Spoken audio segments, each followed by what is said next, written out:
আমি ক্রিয়েটিভিটিতে অনেক এক্সপেকটেশন নিয়ে আসছি এরকম ছিল না। অবশ্যই শিখেছি, আমি যদি না শিখতাম অবশ্যই আমি একটা প্রতিষ্ঠানকে সাপোর্ট দিতে পারতাম না।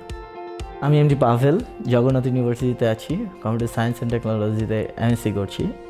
ক্রিয়েটিভিটির সাথে আমার কানেক্টিভিটি হচ্ছে সাইবার সিকিউরিটি অ্যান্ড ইথিক্যাল হ্যাকিংসের কোর্সের কারণে। এখন আমি আছি আইকিউ আর্কিটেকচার লিমিটেডে এইচআর অ্যান্ড আইটি অফিসার হিসেবে।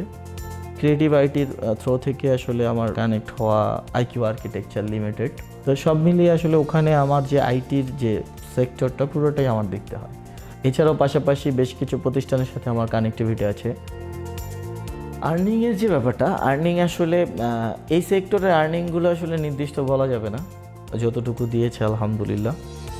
পাশাপাশি আমার এমএসসি শেষ, আমি থিসিস করছি সাইবার সিকিউরিটি অ্যান্ড ফরেনসিকের উপরে।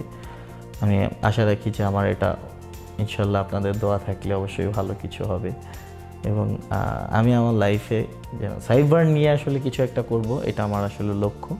এখানে যে টিচাররা ছিল তারা খুবই ইউজার ফ্রেন্ডলি এবং এখনও তাদের সাথে খুব ভালো একটা আন্ডারস্ট্যান্ডিং আছে।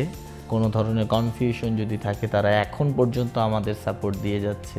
আমি ক্রিয়েটিভিটিতে অনেক এক্সপেকটেশন নিয়ে আসছি এরকম ছিল না। আমি করেছিলাম যে আমার কিছু শিখতে হবে, সেই দৃষ্টিকোণ থেকেই, সেই চিন্তাধারা থেকেই আসলে আমার ক্রিয়েটিভিটির সাথে পথ চলা। অবশ্যই শিখেছি, আমি যদি না শিখতাম অবশ্যই আমি একটা প্রতিষ্ঠানকে সাপোর্ট দিতে পারতাম না। হ্যাঁ, আজকে হয়তো বা আমি অনেক কিছু করে ফেলছি বা অনেক সাকসেসফুল, ব্যাপারটা তা না। আমার কাছে এইটুকু মনে হয় যে এটা আমার একটা স্টেজ, আমি একটা গাইডলাইন পেয়েছি যে হ্যাঁ, আমি আমার লক্ষ্যতে পৌঁছানোর জন্য যেটা দরকার সেই রুটে আমি হাঁটতে পারবো।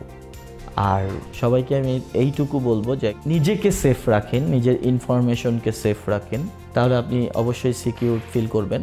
এবং আমি আশা রাখবো সবাই এটাই করব এবং এইভাবেই চলবো। আসসালামু আলাইকুম।